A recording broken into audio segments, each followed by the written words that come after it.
రొయ్యల సాగులో నష్టాలు రావడంతో చాలా మంది ఆక్వా రైతులు తెల్ల చేపల సాగు వైపు మళ్లారు. వాణిజ్యపరంగా ఎక్కువ డిమాండ్ ఉన్న శీలావతి రకాన్ని అధికంగా పెంచుతున్నారు. దీంతో పాటు కట్ల, ఫంగస్, బొచ్చె వంటి రకాలను కూడా పెంచేందుకు రైతులు ఆసక్తి కనబరుస్తున్నారు. అయితే శంకుపూత వ్యాధితో చేపల ఎదుగుదల లేక తీవ్ర నష్టాలను మూటగట్టుకుంటున్నారు రైతులు.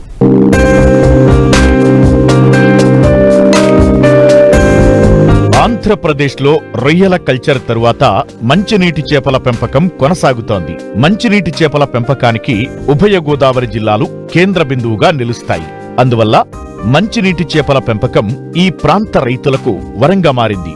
అయితే ఇటీవల వాతావరణ మార్పుల కారణంగా పలు వ్యాధులు వస్తుండటం, నాణ్యమైన విత్తన పిల్లలు లభ్యం కాకపోవడం, అటు దాణా ఖర్చులు పెరిగిపోవడంతో రైతులు తీవ్ర నష్టాలను చవిచూస్తున్నారు.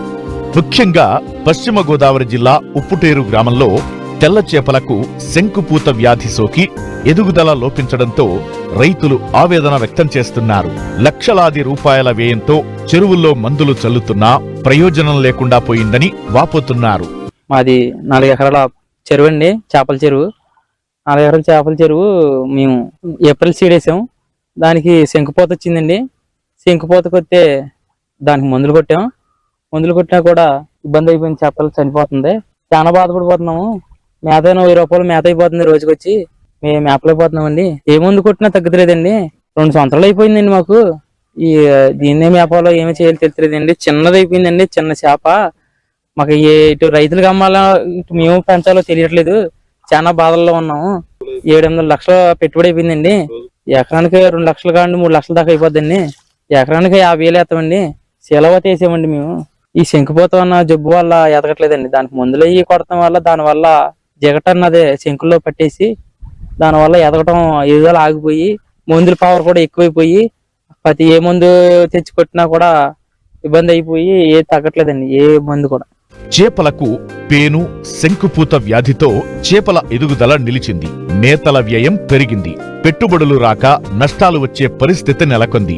ఖరీదైన మందులు చల్లుతున్నప్పటికీ ప్రయోజనం ఉండటం లేదు. అయితే దీనిని నివారించేందుకు ఎలాంటి యాజమాన్యం చేపట్టాలో రైతులకు సూచిస్తున్నారు పశ్చిమ గోదావరి జిల్లా ఉండి మత్స్య పరిశోధనా కేంద్రం శాస్త్రవేత్త శ్రీనివాస్. మనకి శీలావతి చేపలో శంకుపూత వచ్చిందని చెప్పి దానివల్ల నష్టం జరుగుతుందని అనడం జరిగింది. అదే కాకుండా ఏంటంటే ఈ చెరువులో గమనించినట్లయితే మనం ఎకరానికి 50,000 చొప్పున వేసినాడు. ఇది సీడ్ చెరువు అండి. ఇది పెద్ద చేపలు పెంచే చెరువు మాత్రం కాదు. ఇందులో ఎకరానికి 50,000 వేసినప్పుడు ఏం చేయాలంటే మనం ఒక 3-4 నెలల తర్వాత దాన్ని మనం సీడ్ కింద అమ్మేసుకోవాలి.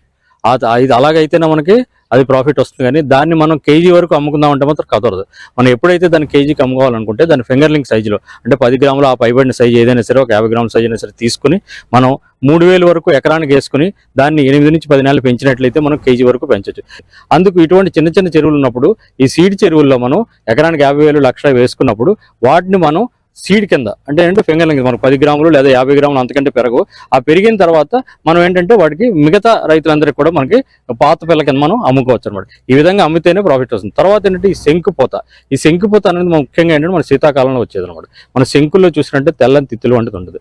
దీన్ని మనం చాలా ఈజీగా కూడా మనం దీన్ని నిర్మూలించవచ్చు. ఏ విధంగా అంటే మనకి ఇవన్నీ కూడా మంచినీటిలో పెరుగుతాయి. అందుకేంటంటే మనకు సాల్ట్ మన సాధారణ ఉప్పుని తీసుకుని మన ఎకరానికి 80 నుంచి 100 కేజీలు కానీ జల్లేమంటే ఆటోమేటిక్గా మనకి ఈ శంకుజలం తగ్గిపోవడం జరుగుతుంది. అంతకే మనకు ఉధృతంగా ఉంటే దీన్ని మన కాపర్ సల్ఫేటు ఎకరానికి కేజీ చొప్పున జల్లినట్లయితే మనకి శంకుజలం ఏ విధమైన కూడా మనకి అభ్యంతరం లేకుండా మనం దీన్ని దిగుబడి సాధించవచ్చు. అందుకేంటంటే ఈ చెరువులో గమనించవలసింది ఇది నర్సరీ చెరువు, మన సీడ్ వరకే మనకు. అందుకేంటంటే సీడ్ కింద దీన్ని అమ్మేసుకుని మనం పెద్ద చెరువు కానీ పెంచాలంటే ఎకరానికి 3,000 వేసుకుని అంతకంటే మించకుండా వేసుకుని శీలావతి, కట్ల ఇటువంటి చేపల్ని మనం 8 నుంచి 10 నెలలు పెంచినట్లయితే తప్పనిసరిగా కేజీ అనేది వస్తుంది. అలాగే మేత యజమాని, ఈ మేతలు ఏంటంటే ఎక్కువగా మనం తౌడు ఒకటి పెడుతుంటాం.